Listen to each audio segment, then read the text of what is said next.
I would like this evening to challenge what I will call the false paradigm of peace. Paradigm is a set, as you know, is a set of ideas, set of assumptions, mainly, through which one understands a reality. And the paradigm of peace with regards to Israel and Palestine is a set of assumptions about what is the essence of the conflict between Israelis and Palestinians, how should one interpret the reality today, and in many ways it's also a set of assumptions which forms the basis for a vision for the future.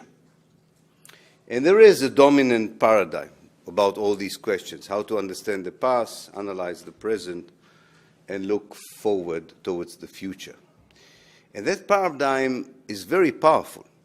It is very solid in many ways because it is supported by an incredible coalition of forces. Successive American administrations since 1967 support this paradigm. Most of the Western governments support this paradigm. Leaders of the Palestinian Liberation Organization support this paradigm. Almost all the political parties in Israel support this paradigm.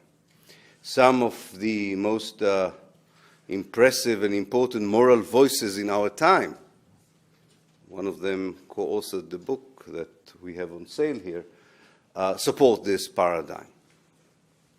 So you have to be a bit eccentric, as I am, to believe that you can challenge such a formidable coalition of forces. But I really think they're all wrong. Of course, they come to the paradigm from different perspectives. Some of them use it as a cynical tool to justify injustice. Some of them really believe that that's the only game in town. So I don't think they are all made of the same mold, but I think in the end of the day, they all support the same paradigm.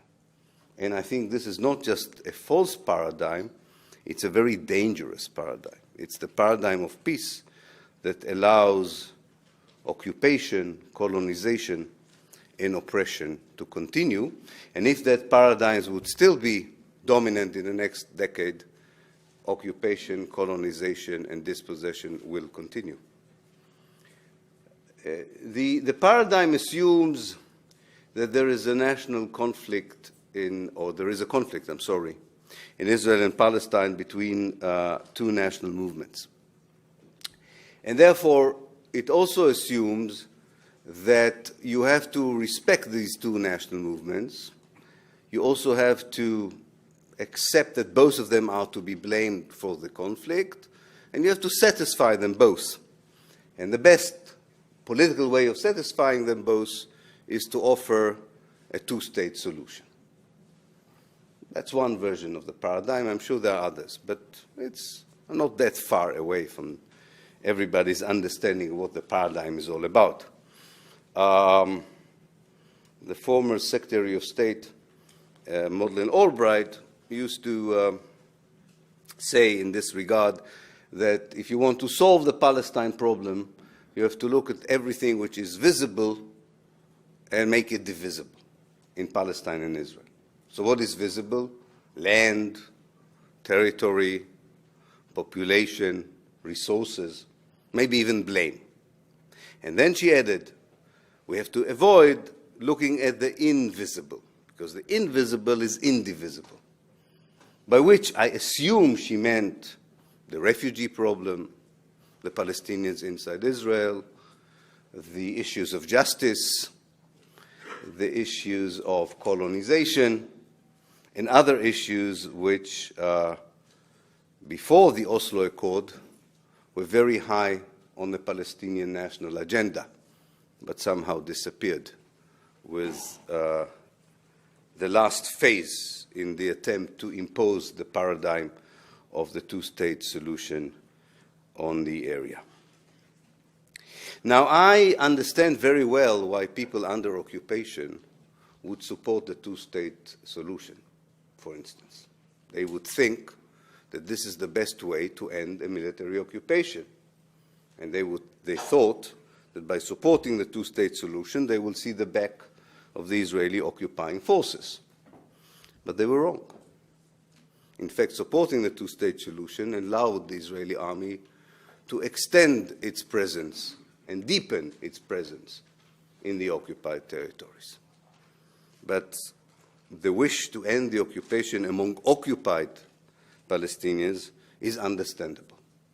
And yet, unintentionally, they lend their support by adopting this position to a false paradigm that would keep the military occupation forever. I can understand why my good friends like Noam Chomsky and Norman Finkelstein support the two-state solution as an idea that is, or their idea is that this is a realpolitik kind of position that they take. That if you take that position, you at least engage with what is possible, not with what is impossible. It's a bit like the divisible and the indivisible. Well, I'm made of different mold. I'm not interested in what is possible. I'm interested in what is just. And if the just is not possible, I will continue to work for it until it will become possible.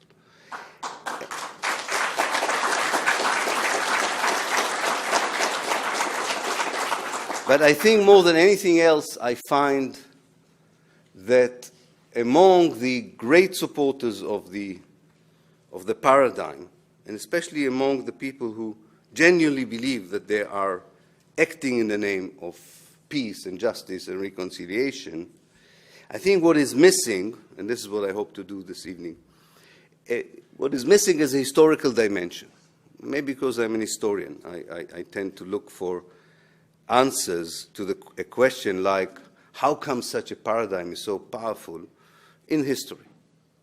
And I repeat, it's a powerful, if the President of the United States and moral philosophers and Palestinian leaders and Israeli leaders support the same paradigm, it's a powerful paradigm. I think what they're missing, had they looked more thoroughly in history, they would find out that actually what they do by supporting this paradigm is supporting directly an old Zionist plan or an Israeli strategy, which is more important, of how to have most of Palestine without having most of the Palestinians in it. That, for me, is what the false paradigm is all about. And in order to answer that question historically, I go back in time, and one should say to the credit of the Israeli state, that it still offers us an easy access, or relative easy access, to documentations of the past. I hope they will continue to do it. It's very important for professional historians like myself to base our work on that kind of material. And recently they have opened the cabinet meetings between roughly 1965 to 1968, which for me is the formative period in which the false paradigm was conceived and born. And therefore I was very glad that I could go and check that formative period in order to understand how the false paradigm developed into a consensual peace plan in the eyes of so many good and important people. I go back to 1965 because on that, in that year, there was an event that most Israelis were not aware of that I think was very important for the conception of the false paradigm. It took place in Givat Ram, which is one of the two campuses that make the Hebrew University in Jerusalem. One campus is on Mount Scopus. It used to be there until 1948. Then it turned into no man's land, and then Israel rebuilt the Hebrew University campus on it in 1967. The other campus is built on the ruins of a Palestinian village called Sheikh al-Badr, which was ethnically cleansed in 1948. And the Israeli custodian of absentee property sold it to the Hebrew University for the awesome amount of money of 1 Palestinian pound, the equivalent of 1 Canadian dollar. Now, in that campus, which was quite, still today probably is, but definitely was in '65, a very beautiful campus, a very interesting group of Israelis met, or was rather invited by the Israeli military to convene. They were mostly the chiefs of the military rule inside Israel, which was imposed on the Palestinian minority in the state. Many of you may know that after the ethnic cleansing of Palestine, a small Palestinian minority was left in the country. They became known as the Israeli Arabs, or the Arab Israelis. And they were subjected to military rule, quite a ruthless military rule under British mandatory regulations, which lasted until 1966, some cases until 1967. Now, there was already a lot of pressure inside Israel to abolish this military rule. And the chiefs of the military rule assumed that they were called to discuss the end of the military rule, which in a way is true, but this was not the main reason that they were invited, together with some important legal minds in the country and other high officials of the Ministry of Interior of the Israeli government. What they were told is that it is true that the military rule over the Palestinians in Israel is about to end, but they should prepare themselves to transfer that military rule from one Palestinian group to another. And they were told that the next Palestinian group that would have to be administered militarily in the same way that the Palestinian minority was ruled are the Palestinians of the West Bank and the Gaza Strip.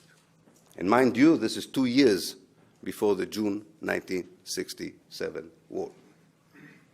Now, they took a very interesting course. I won't go into all the details of what they learned or were supposed to learn, but what comes out, and that's the bottom line, is that they were prepared to run the affairs of the West Bank and the Gaza Strip as a military-occupied area, should they have to do it the next day. Of course, the next day, they did not occupy the West Bank and the Gaza Strip. It took another 2 years before they did this. They were waiting for the opportunity, and the opportunity was provided to them by Jamal Abdel Nasser, the Egyptian leader, in his not very wise brinkmanship policy, which did not work. Sometimes you do a brinkmanship policy and you walk on the abyss and you fall. Sometimes you succeed in surviving. He didn't. And that gave Israel the opportunity, not only to occupy the West Bank and the Gaza Strip, as you know, but also the Golan Heights and the Sinai Peninsula. Now, what was decided in 1965 was how to run or how to maintain an occupation. What was not decided in 1965 was what would be the fate of the West Bank and the Gaza Strip. And that was left in the hands of the Israeli government immediately after the end of the June 67 war, around the 8th and 9th of June 1967. The 13th government of Israel made the decisions that would form the basis for what I call the false paradigm of peace. The decision they made was the cornerstone of all the Israeli policies until today, without any exception, towards the fate of the West Bank and the Gaza Strip. To my mind, including the Oslo process. The Oslo process was also not a deviation from what the Israelis ministers have decided during the months of June 1967. There are two things I want to say about that government that I think is important. The 13th government of Israel was the most consensual government Israel ever had or would ever have. Every shade of the political map of Israel was represented in that government, from the extreme right to the extreme left, from the socialist to the capitalist, from the ultra-Orthodox to the most secular Jews.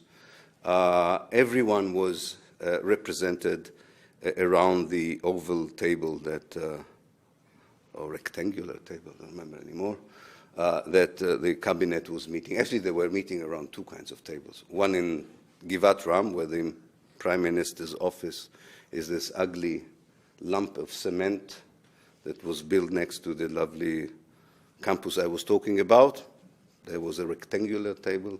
And they used also to meet in the Knesset, in the Israeli parliament, around an oval table. Doesn't matter, the decisions were the same, whatever the shape of the table was, but I thought that since you made such an effort on a Saturday night, I'll give you some color. And this is my 7th lecture. I mean, I have to revive myself a bit as well. Anyway, putting furniture aside, it's important to understand that it was a consensual government because they understood, and they were justly thinking so, that they represented faithfully the Jewish-Israeli consensus. And that gave them force, that gave them impetus to decide what they decided. Second thing I want to say about that government is that half of the ministers in that government were generals in the 1948 war, or 1948 ethnic cleansing. And when they were generals in 1948, they were in their early 20s. Now they were in their early 40s or mid-40s, depends how old they were in 48. And during the 48 war, they formed a lobby, these young generals, that pressured David Ben-Gurion, the leader of Israel, to occupy the West Bank. Because they said to themselves, if we were so successful in occupying 80% of Palestine, why don't we complete the job and take the whole of Palestine and create a Jewish state between the River Jordan and the Mediterranean? And they pressured Ben-Gurion to take the decision, but he refused. He was 40 years older than they were. He was in the early 60s. And there were two reasons why he didn't agree to the occupation of the West Bank in 1948. Gaza was not so much on the cards. I don't want to offend anyone, but nobody was particularly interested then or today in the Gaza Strip. But don't take it personally if you are from the Gaza Strip. I like the Gaza Strip. I want it if you want to give it to me. But at that time, nobody was particularly interested in it, either in Israel or in Egypt or anywhere else. Now, the Ben-Gurion, there were two reasons why he did not accept this pressure. One was he had a tacit agreement with the Jordanians that in return for the annexation of the West Bank to Jordan in the 48 war, Jordan would limit its military participation in the Arab military effort against the Jewish state. My colleague Avi Shleim has written a book about it called The Collusion Across the Jordan. Maybe some of you have read it. It's an excellent book. There's a book which is not less good about it by Éilan called The Making of the Arab-Israeli Conflict. For some reason, in Amman, the Jordanian Mukhabarat have removed all my books and left Avi Shleim's book. He is more liked by the royal family. I don't know why, but I'll try and amend fences with the royals, if I can, in my next visit, and convince them to return the books to the bookshops. But there is one bookshop where you can say that you want the books that do not exist, and then they give it to you. In any case, this was one consideration, respecting the strategic alliance between Israel and Jordan, and the price was given the West Bank to the Jordanians. The second reason was that Ben-Gurion was not sure that the Israeli army had the stamina to ethnically cleanse the West Bank as it did the rest of Palestine. This was a far more densely populated area. He didn't think that the Israeli army had the will or the capacity to do that as well, and he decided to leave that open. But this group of generals who became Israel's ministers in 1967 have never given up the idea that it was a terrible mistake not to turn the West Bank into an integral, organic part of Israel. And now they were in government. Now they could decide it. And the two of them are very famous.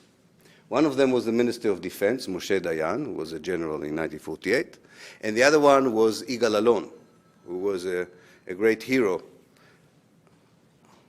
of the 1948 war. And he ethnically cleansed the Galilee, but in 1967 he was the Minister of Labor and Agriculture. He was not very interested in those two portfolios. He was much more interested in how to solve the problem of the West Bank. And together with Moshe Dayan, sometimes at loggerheads, sometimes together, they orientated the Israeli government policy on the West Bank. And they had to deal with a very weak prime minister, Levi Eshkol. So it wasn't much of a problem to decide what they decided. Now, according to the documents, they took three very important decisions, which I think quite a lot of Israelis are not aware of it, and definitely a lot of people around the world are not aware of it. Because the Israeli public continued to debate between itself whether it should withdraw from the territories or not, but the politicians were never part of that debate. The first decision that they took was that they would not ethnically cleanse the Palestinians from the West Bank and the Gaza Strip. That they cannot repeat in 1967 what they did in 1948. There were 1.5 million Palestinians. It's not that they didn't contemplate this idea, didn't play with the idea, but they thought that after the war, given the different kind of media you had in 1967, there was already television, and given the Israeli army already demobilization, it was not a good idea to contemplate massive expulsions of Palestinians from the West Bank and the Gaza Strip. It was not by mistake or accidental that they did contemplate it, because if you expel 1 million Palestinians, it doesn't make sense that you incorporate another 1.5 million 19 years later. So there was a problem, a demographic problem for them. But they decided to leave them intact. There were here and there, as some of you know, massive expulsions, but not on the same scale as 1948, and definitely not as a result of a policy from above. The second decision that they have taken was that Israel could not exist without direct or indirect control over the West Bank. Again, the Gaza Strip did not fare in these discussions, but the West Bank did. There were two reasons that the ministers at the time gave for the need to keep either directly or indirectly the West Bank under Israeli control. One was strategic, and they again and again in the cabinet meeting described the Jordan River as the natural border of the Jewish state.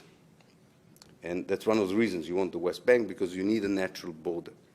Now, I don't know how many of you have seen the Jordan River. The word river is a bit exaggerated. It's not even a creek, or maybe it's a creek on a good day. Now, even if you're 19 years old, you can still, and you're not exercising on a regular basis, you can still cross the river with one leap to the other side.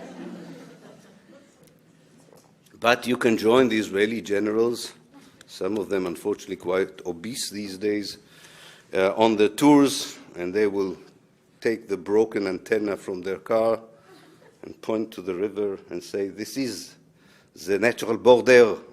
Here the tanks cannot cross, here the F-16 cannot fly, here the big Eastern Front cannot cross this natural border.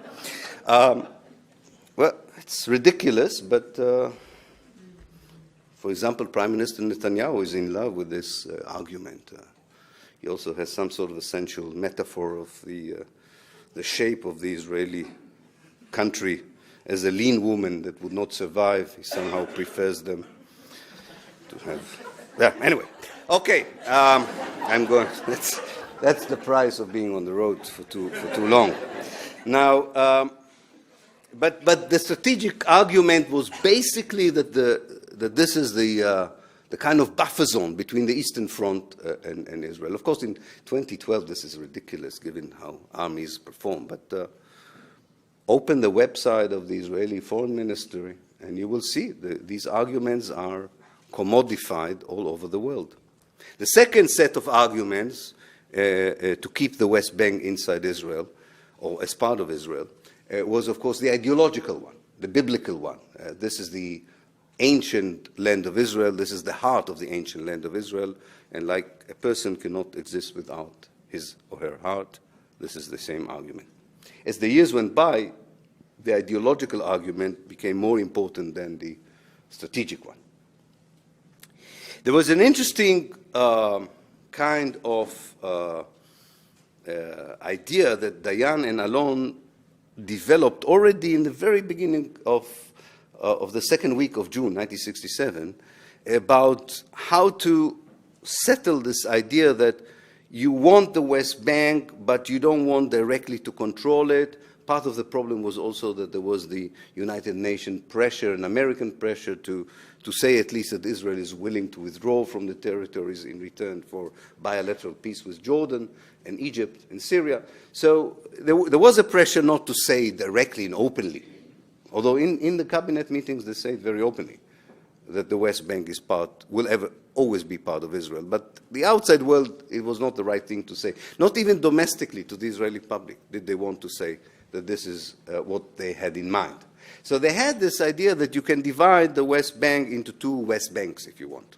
There's a Palestinian West Bank in the areas which are densely populated by Palestinians.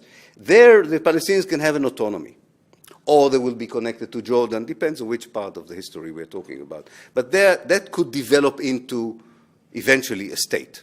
This is the state in the two-state solution, this part of the West Bank. Then there is the West Bank that Israel needs to annex, where there are hardly any Palestinians. And there, Alon says already on the 9th or 10th of June of 1967, we have to settle Jews there. That's the only way you can annex it, because you cannot annex it officially. You cannot announce, I'm annexing the West Bank. This will get you into trouble even with the Americans in 1967. Right? So you Judaize these areas instead of declaring that they are part of Israel. That was the tactic. So there was the kind of two divisions you had between the direct and indirect. The problem for the various Israeli governments was that there was also a new ideological movement emerged after 1967, Gush Emonim, that had different ideas where they should settle or not. And they liked also to settle in the Palestinian or Arab West Bank. And the Israeli government and the settlers movement negotiated, still do negotiate, between which part would be the Palestinian West Bank and which part would be the Jewish West Bank. And as you know, as the years go by, the Jewish West Bank gets larger and larger, and the Palestinian West Bank gets smaller and smaller. And yet, this is part of the powerful paradigm of two states and peace and so on. The third decision, which is very important, is the decision what to do with the people who live there. If you don't expel them and you want to keep the West Bank, what do you do with the people? So the Israelis invented something which is called a citizenless citizens. It's like what you like in North America to do to the rest of the world with ideas such as Diet Coke and decaffeinated coffees, if this is really a possibility in life. But you believe in it, you should go on believing in it, that Diet Coke is Coke and that decaffeinated coffee is coffee. So stateless, citizenless citizens are citizens, according to this idea. But of course, the problem was not abstract or philosophical. The problem was, in reality, that if you maintain such a status of people for such a long period of time, you actually create a huge prison for 1.5 million people. And Israel built the biggest mega prison that ever seen in modern human history. In that prison, in 1967, 1.5 million Palestinians were incarcerated. There are now 3.5 million in this prison. And these people are, there's already a fourth generation of the inmates, if you want, in that prison. And the prison becomes more and more prison-like as the years go by, because at first there was a lot of movement between the West Bank and outside the West Bank.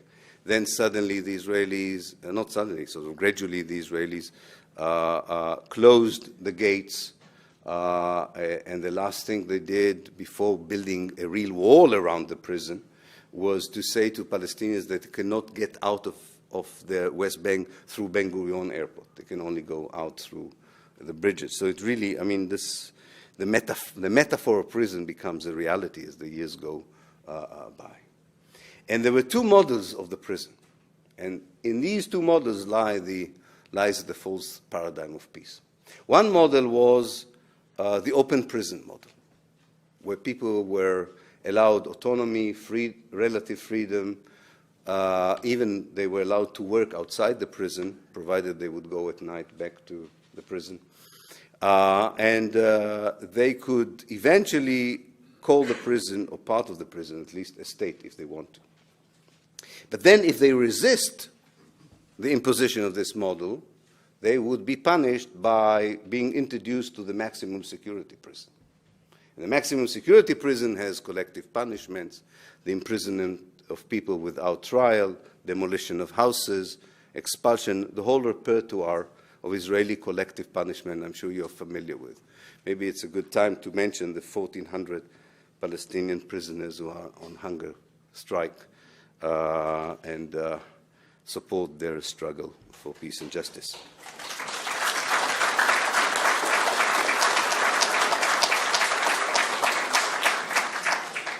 The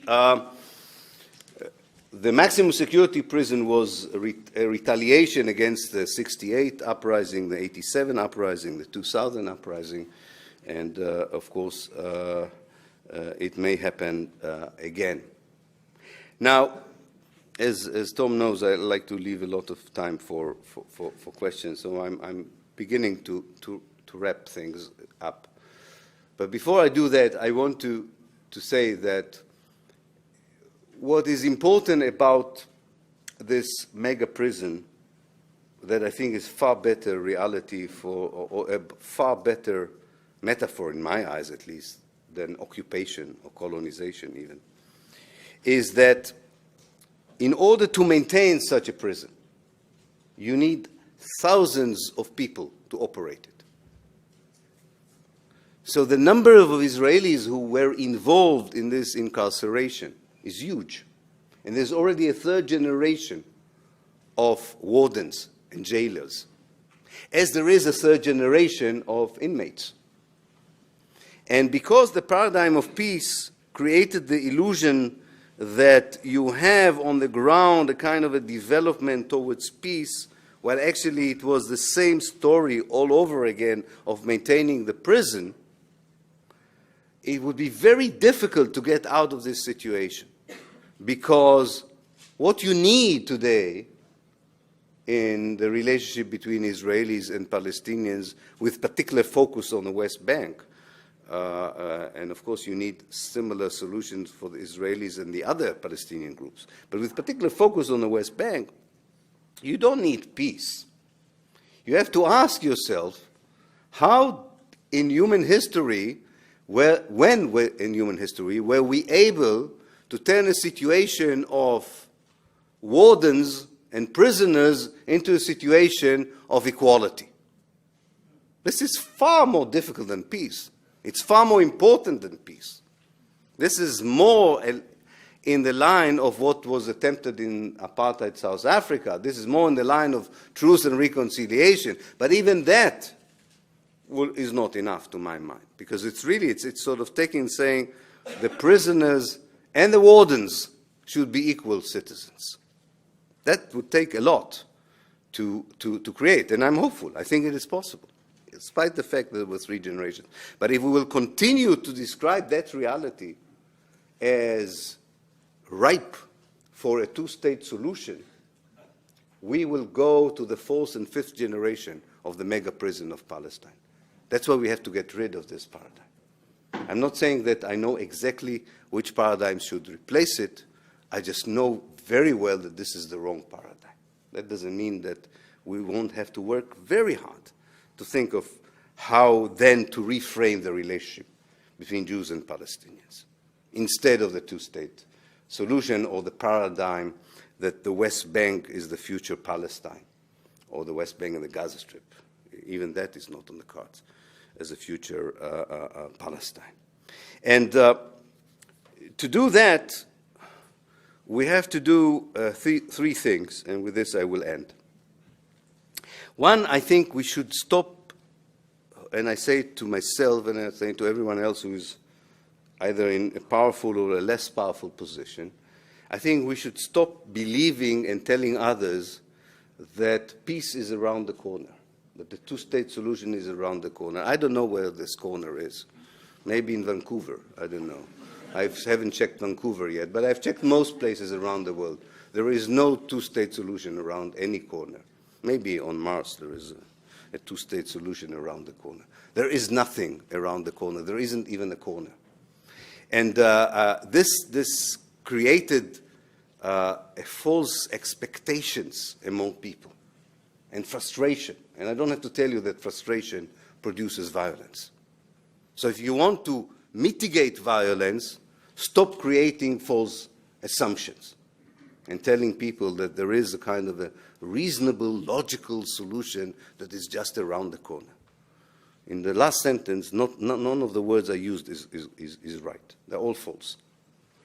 The second thing I think we should do is not accept the basic logic of the false assumption, the false paradigm. The false paradigm says there will be peace, and then there will be an end of occupation, colonization, and whatever. No, it's the other way around. First of all, there will be an end of occupation, the end of colonization, the end of oppression, which, by the way, never ends just by negotiations. You need other means to end it. And then you can talk about peace. You cannot do it the other way around. And the third thing that we should do, and that is very important to my mind, is to at least avoid the demographic and geographical definitions of the false paradigm of peace. The false paradigms of peace assumes that Palestine is 20% of Palestine. We should not accept it. Palestine is 100% of Palestine.